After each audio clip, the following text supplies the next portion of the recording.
Well, for the uninitiated, I do these documentaries called In Search of Darkness. And I don't know if your audience may, I never make assumptions. I try not to, at least. But there are these long form documentaries where I started with the 80s, where you go the entire decade. So 1980 through 1989, where laundry list of films, but we get everyone who worked on the films or who are famous fans of the films to talk all about them. And it's a big celebration of the era. In between, there are these larger context chapters, but we did 3 of them for the 80s. I just did 2 for the 90s, part 1 and part 2, where we divided the decade in half. In fact, In Search of Darkness 95 to 99 is currently on Shudder, and In Search of Darkness part 3, which is in the 80s, but the super dusty bin of the video store shelves, straight to video stuff. That's really what that covers, with a lot of eclectic titles mixed with some big ones as well that we didn't ultimately get to until the 3rd one. But up next, I am now going to be doing In Search of Darkness 70s. And very Yes. excited about that. And what we're going to be doing is we're an indie company, Creator VC, and we do crowdfunding. It's not a Kickstarter, but we do crowdfund this. And one thing that we love to do is we really love to have the backers, the audience, the horror fans vocally get involved. And whenever we're starting any project, the first thing we like to do is put out a survey, put out the synopsis. It's pretty much a validation of the concept. And it's not editing by committee, which I used to think until I realized how beneficial it was to basically mine the hive mind of horror. I don't claim to be the most knowledgeable person in the room. In fact, I'm probably the least, or at least I'm humble about it. And so it's really, really, really, really, really, really nice to get all these people saying, yes, here's the great ones. We know Amityville Horror. We know Dawn of the Dead. We Sure. know, The Shining's 1980. We know, Carrie and The Exorcist. But, here's Shockwaves, the zombie aquatic Nazi horror movie. You got to put that in, and, random eclectic things. Is Eraserhead horror? What do you think? It's tangential, but God, it's pretty horrific if that was my baby and I was a single dad. Ultimately, what if you guys, I will send people currently to our socials at 80s Horror Doc, S80s Horror Doc. We're on Instagram, Facebook, Twitter X.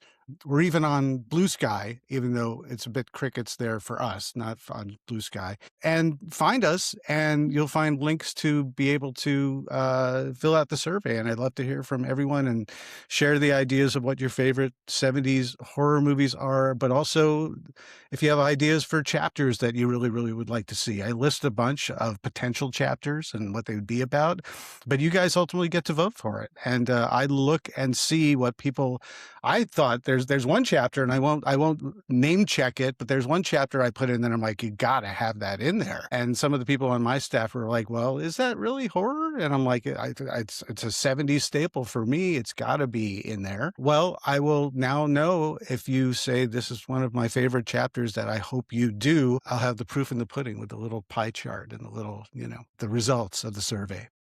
That's awesome. I'll make sure we have all the links in our show notes. So we'll make sure everybody can find you. And as a proud backer of the 1995 to 1999, Uh-huh.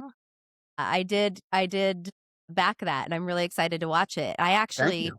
I actually found your stuff through one of my friends who listens to our show, who gave me the first half of the 90s. She got an extra copy and was like, you have to check this out. And I was Excellent. watching it and Excellent. going, yeah. And so she was telling me about it, and I said, this is amazing, because she knew I worked on a horror documentary and that I would like this. And I met her through not horror, through voiceover, my day job. So it's just a weird how we all find each other in this big, small world. But yeah, Absolutely. it's fascinating to watch, just to see stuff that I had never even heard of, like showcased and featured, and how in depth everything really is. It's so impressive. And I'm not just saying that because, you're my friend that I've known for a couple months, but truly, even before I met you, I went, holy shit, this is so impressive.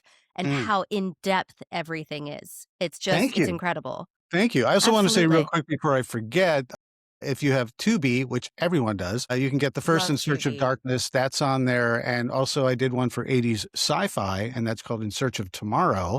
And that's on there as well. Nice. So if you want a taste of that, you could check those out as well.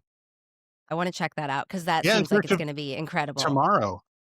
Fun Yeah. fact, I shot a good amount of that during the pandemic, and in order to be able Wow.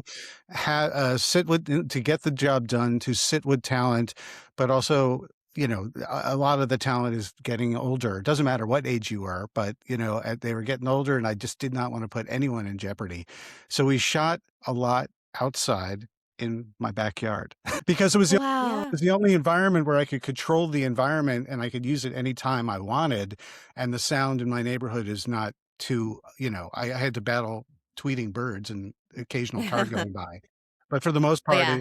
it's not so bad, and so, but my running joke with my colleagues is that I need to put a plaque either in the backyard or I joke I should just put it in the bathroom. This bathroom has seen, Adrienne Barbeau, John Dykstra, You Walter Koenig, should.